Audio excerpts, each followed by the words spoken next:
Good morning guys. আজ ঘুরতে যাই আর কতদিন পরে, মনটা খুব ভালো বুঝছো।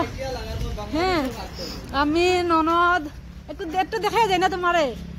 হ্যাঁ আর জামাই আগে আগে, জামাই খুব ব্যস্ত কিন্তু ট্রেন পালিয়ে যাইব গিয়া। তোমার দেখতে দেখো আমরা কতটুকু যাই। হ্যাঁ তো বর্তমানে আছি আমরা স্টেশন আইছি মাত্র।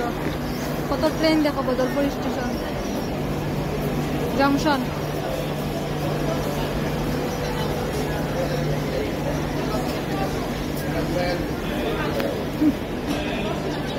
বর্তমানে ট্রেনও বইলাম,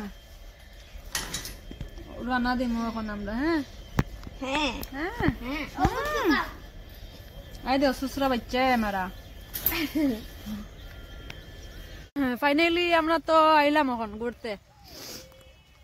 ট্রেন সরাও শেষ, গাড়ি ঘোড়া সব শেষ হয়ে থাকো। একটা জায়গাতে আছি, খুব সুন্দর জায়গা, কুয়াশা সব দিকে, খুব মজার জায়গা। কিন্তু আপনারা আইলেও খুব মানে নেপে থাকতে পারলাম না বুঝছো। চারিদিকে কুয়াশা কুয়াশা।